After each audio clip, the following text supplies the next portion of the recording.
So let's go ahead and get to work. So to recap from yesterday. So yesterday we started 6.1, which is operations with functions. So there are 6 major types of operations. The 6th one we're going to do today. You have adding, subtracting, multiplying, and dividing. So adding, subtracting, multiplying, and dividing. So adding, subtracting, multiplying, and dividing is no different than what you've been doing. The new wrinkle that was added is finding the domain. When you find the domain for the most part is all real numbers, unless it's a division problem. If you have a division problem, you set up the problem, and then you take the denominator and set it equal to 0. Because you need to figure out what numbers can't go into this problem. You have to figure out what number can't go into the problem, and that ends up being your domain. X can't equal whatever those numbers are. Again, that's primarily for division. Adding, subtracting, and multiplying normally takes care of itself.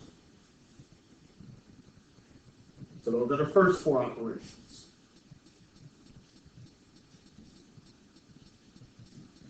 The 5th operation is composition. So for those of you who have already started the homework that is due tomorrow, let's make one thing perfectly clear about composition. Composition is not multiplication. Multiplication has a closed circle. That's multiplication. Multiplication, closed circle. When you have an open circle, when it looks like the word fog, that's composition. That's composition. When you're taking one function and plugging it into the other. So you have to know the difference between the two. You have to know the difference between the two in order to do it correctly. So you need to either ask the question or know the difference.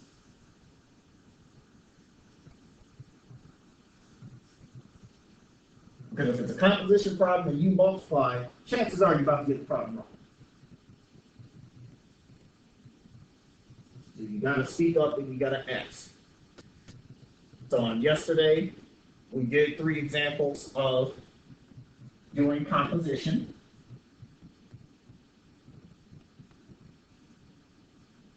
And we started with evaluating a function. So we did an example of basic evaluating. Now we're going to do 2 examples of a composition. So that takes us through where we left off yesterday. Any questions before we continue?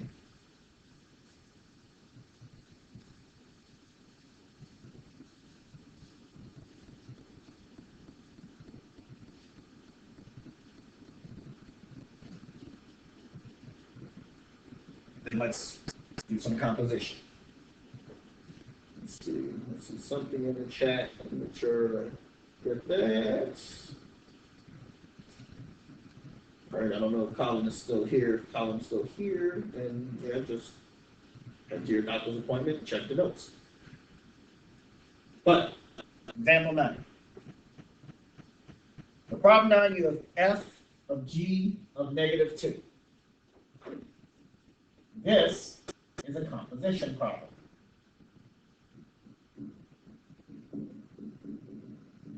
So composition is when you're plugging the answer into the next function.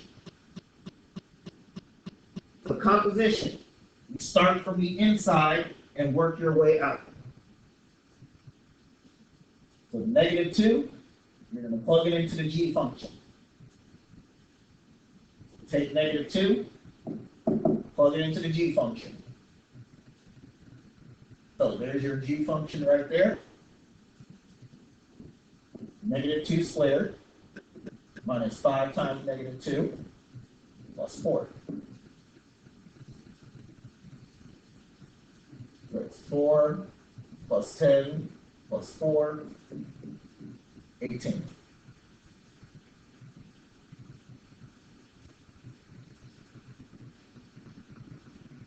So now we know what that answer is.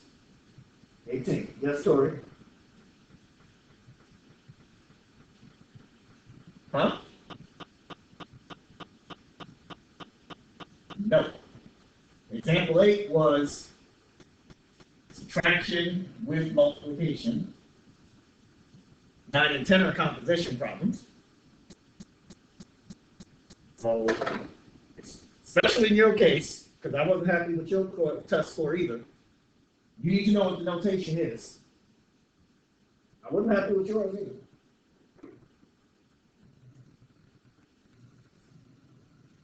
You're used to getting A's. Next. So, that's the notation for composition. That's notation for adding. That's notation for subtracting. That's notation for multiplying. That's notation for dividing. So you have to know the notation. I'm not going to put in the directions to divide those two functions. You got to know what the notation is. So if you struggle with the notation, 110 to 250. That's asynchronous time. Come holler at the person. Otherwise, don't learn this notation. Let's continue with example 9. So we know the answer. So composition is when you take the answer and plug it into the next function. So now we're going to take 18 and plug it into the f function. And you start from the inside and work your way out. The f function was 5x plus 4.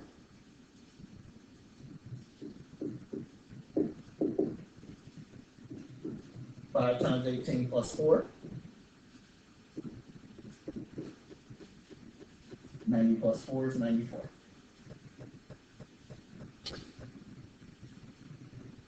So that's your final answer.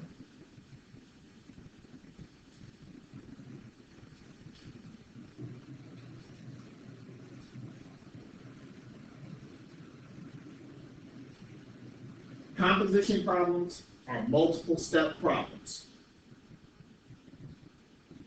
So it depends on how many functions you're being asked to work with.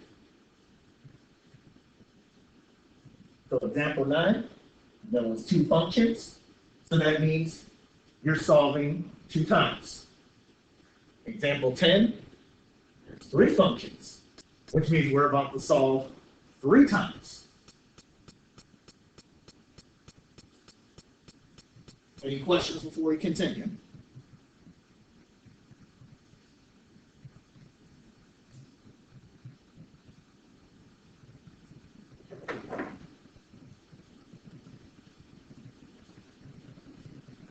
And it's not a hard problem.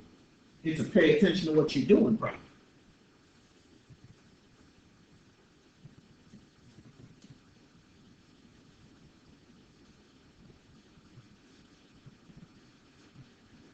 Let's do example 10.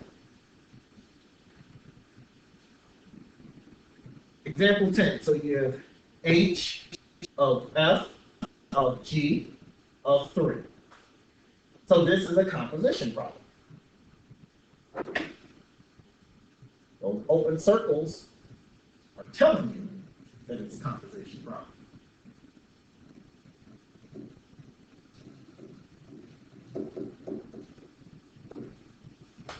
It's telling you it's a composition problem.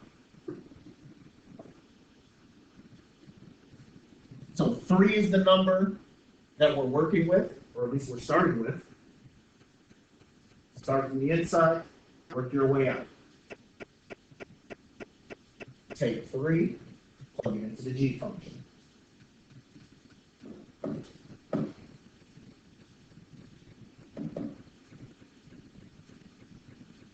So your G function, that's 3 squared minus 5 times 3 plus 4. So 9 minus 15 plus 4, that's negative 2. My math, as long as I did my math right. Looks like I did my math right.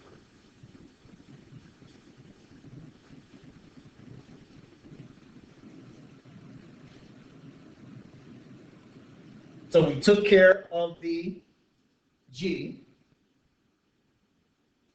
So that means we still have the H and the F to deal with. So now we're going to take the negative 2, plug it into the F function.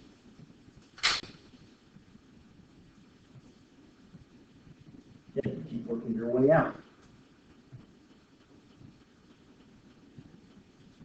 The F function was 5x plus 4. 5 times negative 2 plus 4. That doesn't mean multiplication sign. That's a composition sign. Open circle is composition. Closed circle is multiplication. Open circle means composition. So you're plugging one into another. Multiplication is when you actually do multiplication.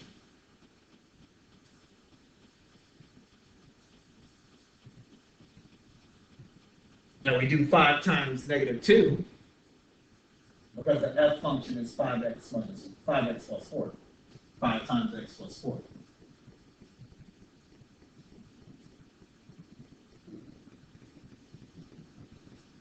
So for some of you all, I'm cautioning you in advance. You need to take your time and pay attention to what you're doing. Take your time and pay attention to what you're doing. This is not a race.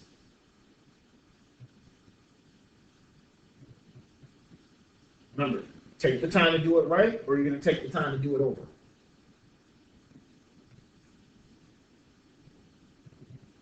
So now we got negative 6. Take the negative 6 and plug it into the H function.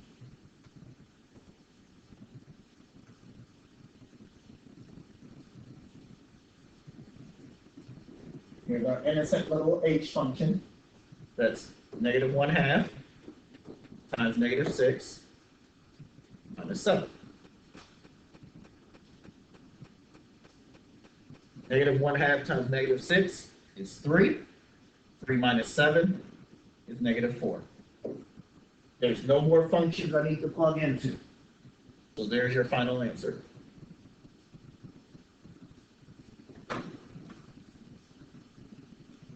No. Oh, it matters. You start from the back and you keep going to the left. This ain't one of those willy-nilly, I can start where I want type problems. If it's a composition problem, you must go in the order that they have it. Start from the right and go to the left.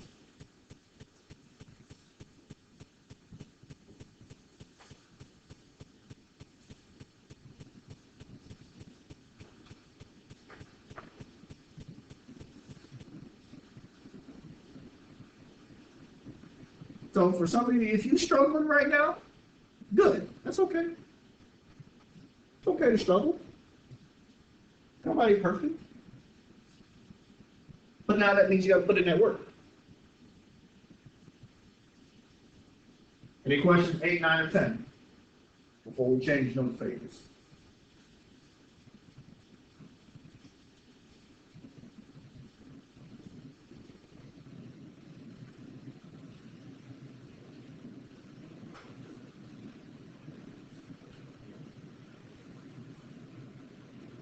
Alright, doesn't look like I'm seeing it here. Somebody. Alright, so as I mentioned in the beginning, there are 6 operations for a function. There are 6 operations for a function. There's addition, subtraction, multiplication, division. There's the composition. The 6th one is called the inverse. So notice that the notation looks like f to the negative 1 power, but that's the notation for an inverse.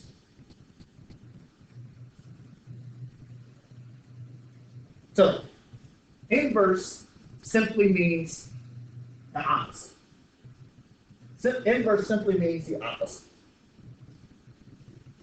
So inverse, think opposites.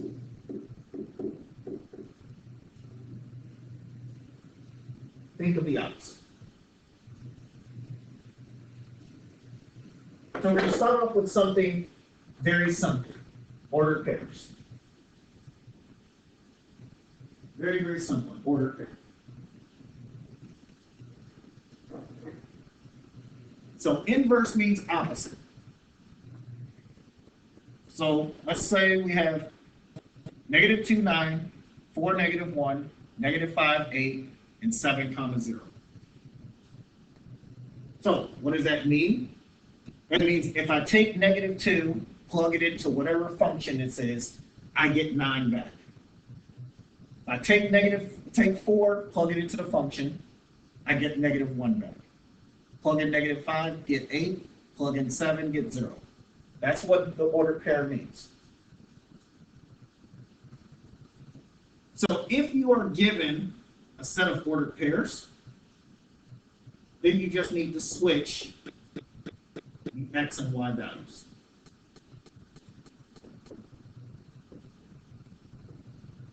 Just switch the x and y values.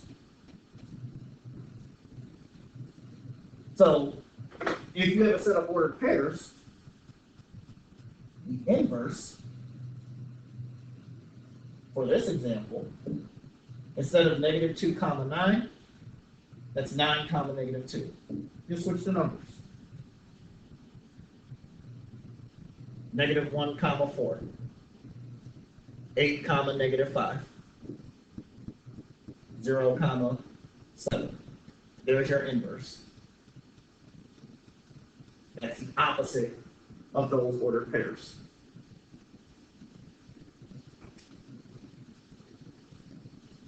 So if I just give you a set of ordered pairs, that's the opposite.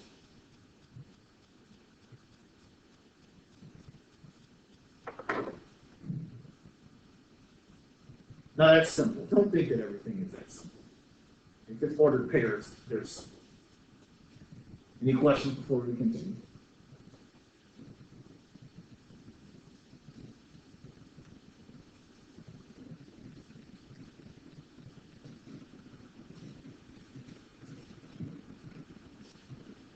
So ordered pairs are simple. Now when it's a function, then there's a little bit more work you got to put in. A little bit more work you got to put in for those.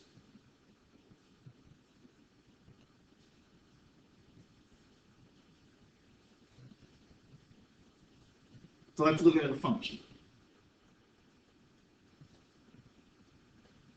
So if you have to write the inverse of a function, remember, inverse, opposite.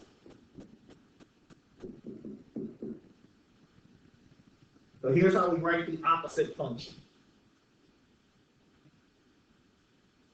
Step 1. Replace f of x with y. Replace f of x with y. Don't make that harder than what it is. Take f of x out. Put in 1. Don't make that harder than what it is. Step 2. Switch the x and y variables. Again, don't make that harder than what it is. Literally just take the 2 variables and switch them.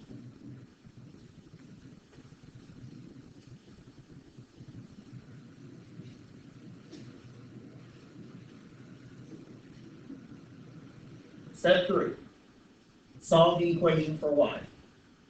So step 3 is where the most work comes in. That's where you should know your opposites. So this box here are your opposites. Most of you are familiar with these. You've solved equations before. Now the first 5 we definitely use. X to the 3rd, we don't use it that much, but you get rid of it with the cube root. If you have a square root sign, you get rid of it using x squared. If you have a cube root sign, you get rid of it with x to the 3rd. So you're literally just solving the equation.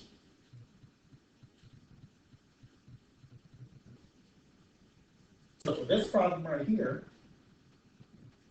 x equals 2y plus 3. Subtract 3.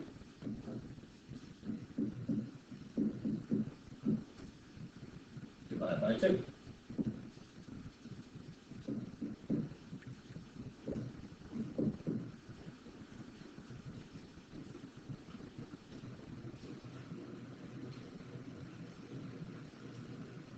Get y by itself.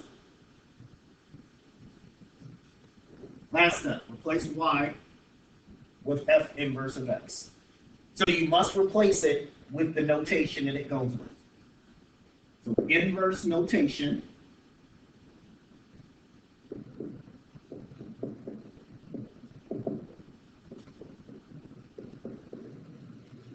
take y out of the problem and you replace it with f inverse of x.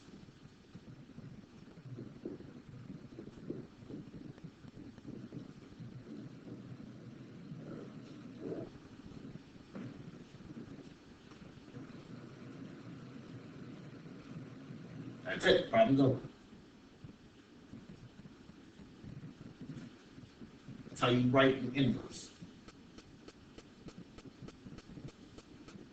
You're asking yourself, what function would be the opposite of what I have?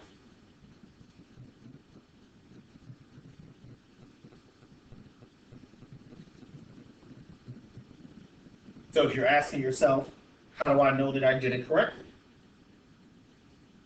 Look at the 2 functions. Look at what you started with, and look at what you have. Everything should be the opposite. You started with multiplying times 2. Look at that, you're dividing by 2. You started with adding 3. Now you're subtracting 3. They're all the opposites. So we did it correctly. You solve it algebraically so that you make sure you get the order correct. You do the algebra to get the order correct. Any questions on example 2?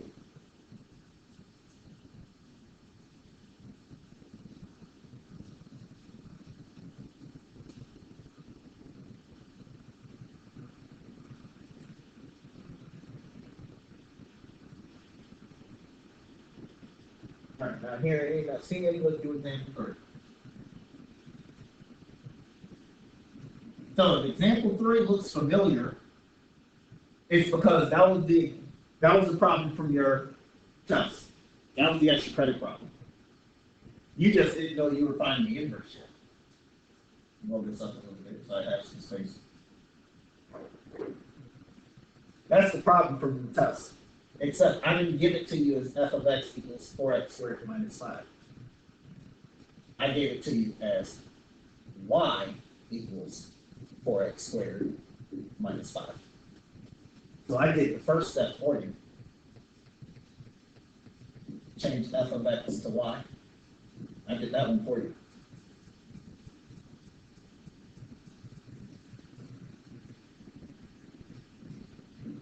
Step 2, we'll switch x and y. I didn't tell you to switch it. I just told you to solve for x. But you're doing the exact same thing.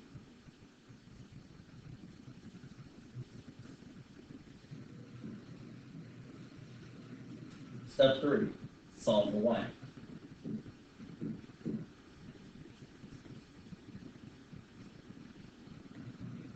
So you got to get y by itself.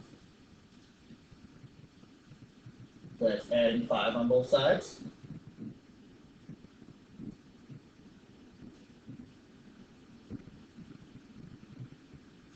That's dividing both sides by 4.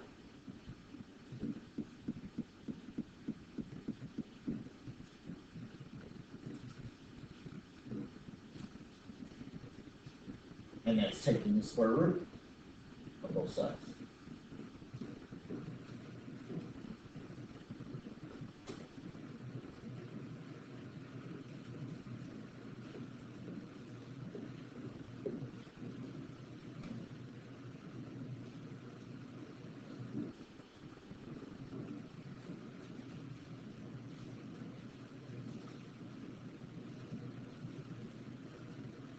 So you have y by itself. Now you just put it in the correct notation.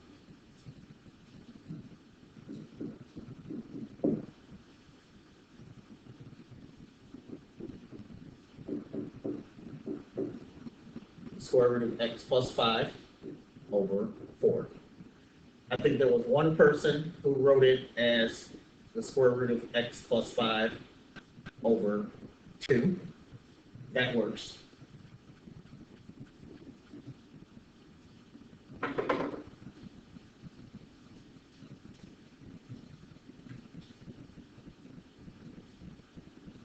There wasn't too many people that touched that problem.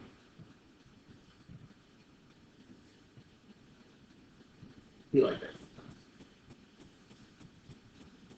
Any questions, examples 2 or 3? Put them both on the screen to make sure people get it.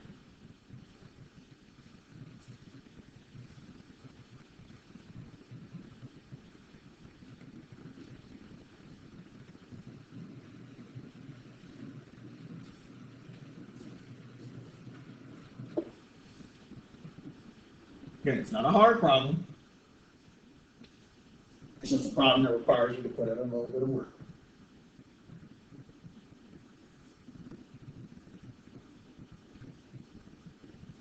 Let's let you put in a little bit of work. So let me pause. All right, so I gave you a head start. So these 2 parts should already be done. You should have already changed to y equals. You should have already switched to variables. Those 2 parts should already be done. Now, what's next? Okay, how? We can cross multiply. Make the x a fraction, cross multiply.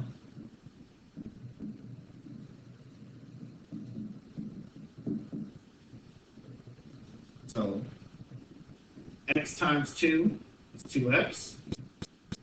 1 times 3y minus 7 is 3y minus 7. You get the same thing if you just multiply both sides by 2. So either way works. So cross multiply or multiply by 2. Either way works. Now what?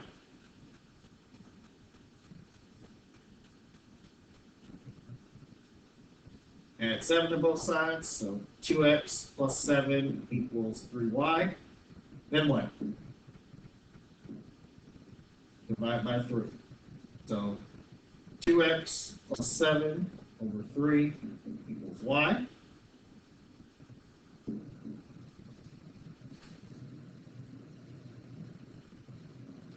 So f inverse of x equals 2x plus 7 over 3.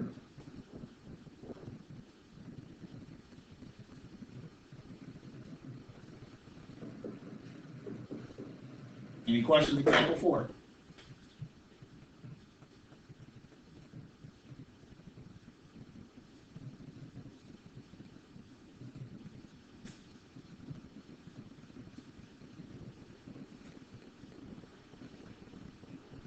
Yeah, it's not hard.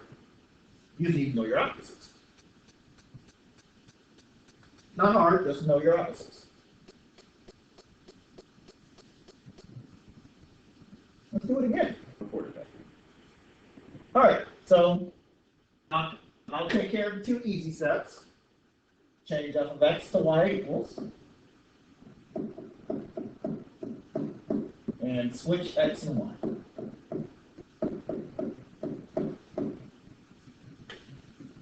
So, I've got to get y by itself. What's next?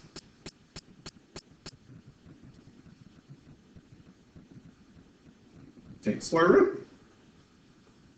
Now, if you subtracted 4, you're all the way wrong. Number one, this 4 is still squared, so you can't touch it. You cannot touch that 4 until you get rid of that x line. So you are absolutely right to take the square root of both sides.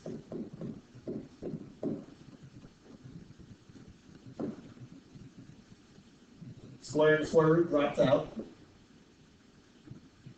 Square root of x equals y plus 4.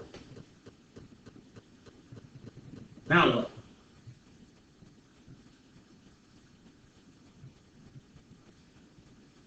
Subtract 4.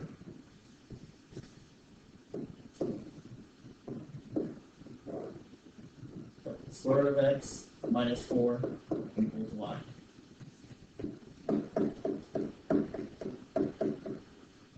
Put it in the right notation, and job finished.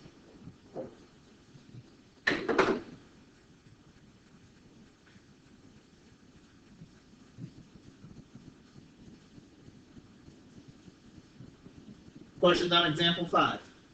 Don't wait until the day of your quiz or on Sunday night or Monday night, the day before the quiz is due. This is a little, I don't know how we got such and such and such and such.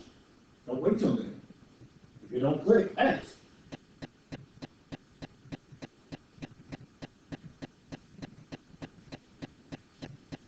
Any questions 4 or 5 before we move on?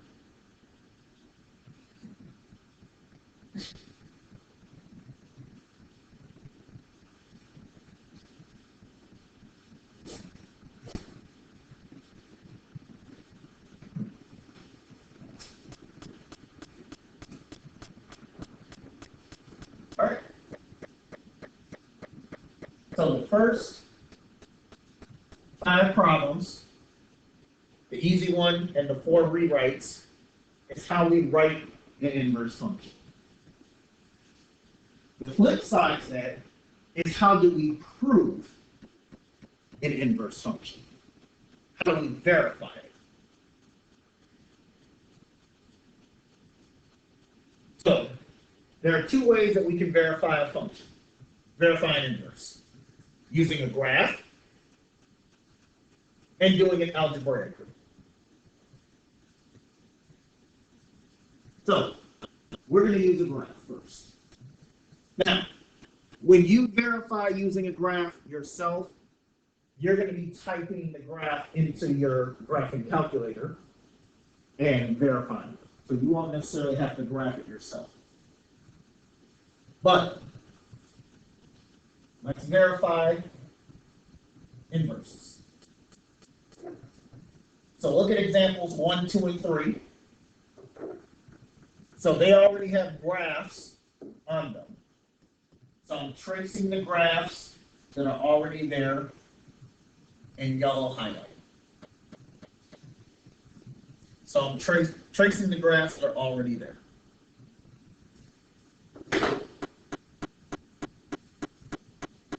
So let's think back to the first semester.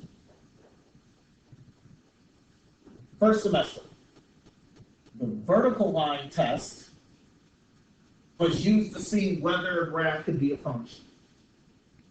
So that means I should be able to draw vertical lines anywhere I want, and it only touches that graph once. So example 1, I draw a vertical line, it only touched once. Draw another vertical line, only touch once. Draw another vertical line, it only touched once. So that means my original function, my original graph is a function. Yes.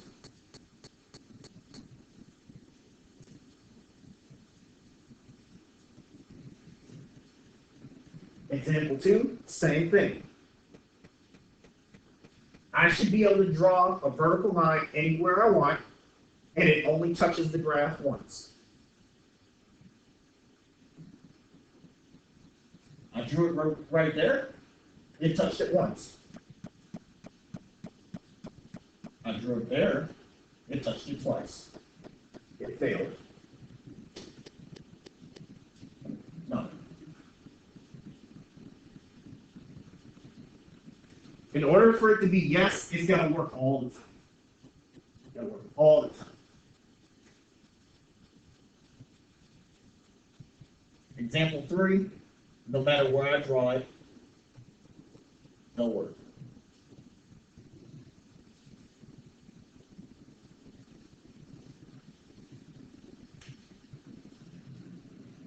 So that's a vertical line test. Any questions with a vertical line?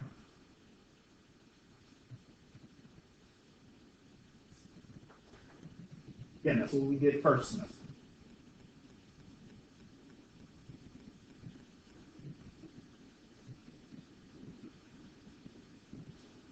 So now let's do it with an inverse. Inverses use a horizontal line test. So we draw horizontal lines. So for example 1, I could draw a horizontal line right there. It touches it once. I draw one right there, touches it twice. It failed. The answer is no. Inverse is not a function. So you can have one be yes and one be no. That is possible. So miss me with the whole, that don't look right. So it failed.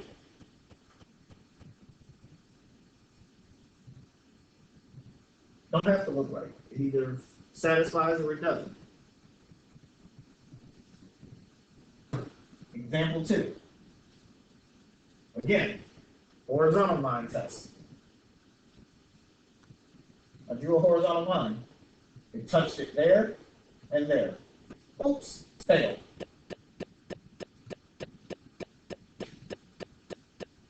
So both of the answers could be no.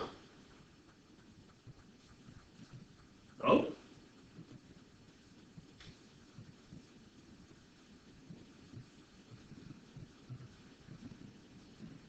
Example 3. Horizontal line test. I draw it there. It only touches once. I draw it there. It only touches once. I draw it there. Touches once. I draw it there. Touches right there at the tip. It only touched once. The answer is yes.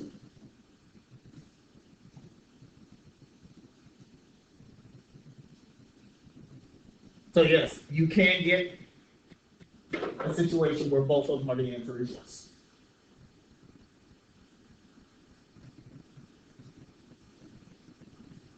So that's how we verify using a graph. Any questions with a graph?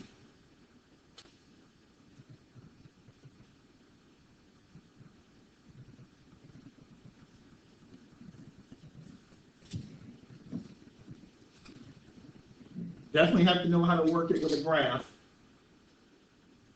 especially those of you who are going to pre-calc next year. It should be going to be all of it.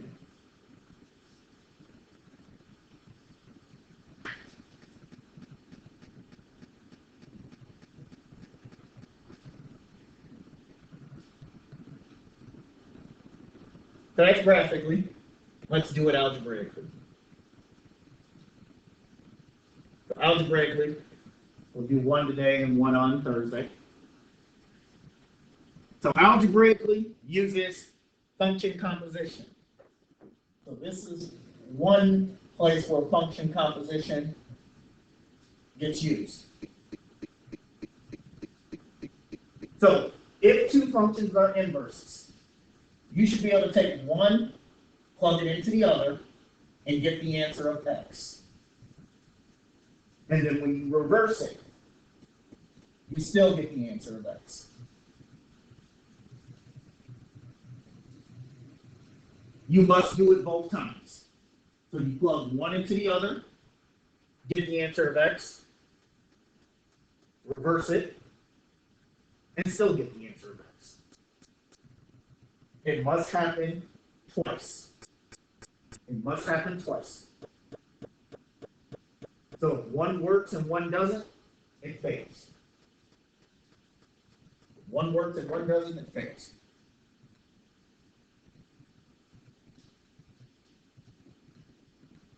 So let's do example 4 and example 5. We'll save for Thursday.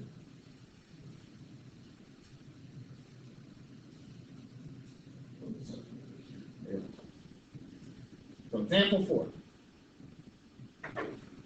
We have x squared plus 3 and the square root of x minus 3.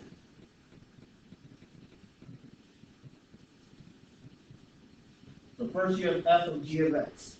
Take the g function, plug it into the f function. Take the g function, which is the square root of x minus 3, plug it into the f function. X squared plus 3. Take the g function, plug it into the f function.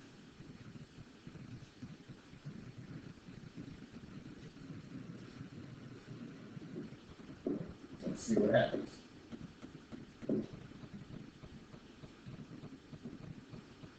Square root of x minus 3 squared plus 3.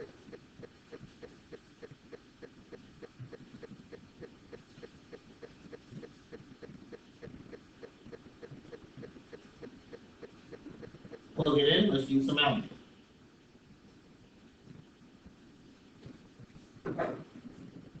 A square and a square root are opposites of each other. They cancel out.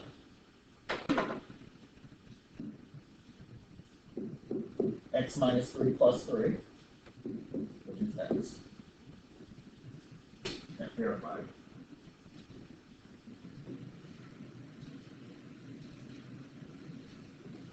You must get an answer of x. You get an answer of anything else, it fails. You get an answer of anything else, it fails. You better get x and x by itself. You get anything else, it fails.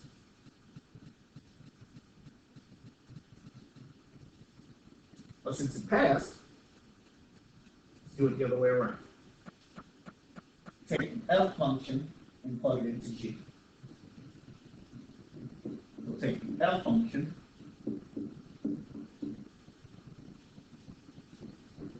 and plug it into the g function.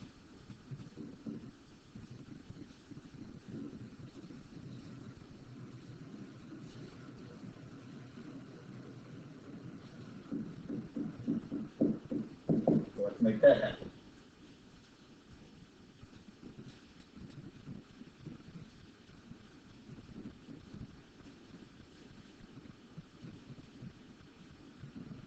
Once you plug it in, you simplify. 3 minus 3 is 0.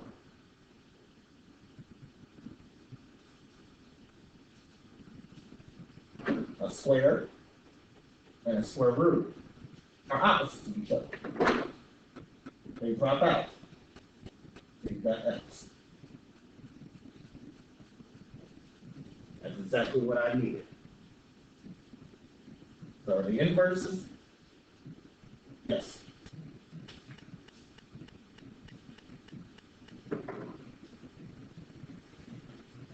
That's how you verify it. That's how you verify inverse.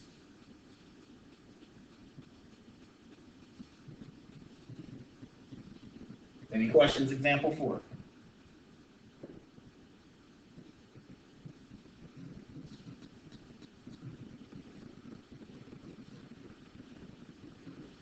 Yeah, it's not hard. It's just work. Not hard, it's just work.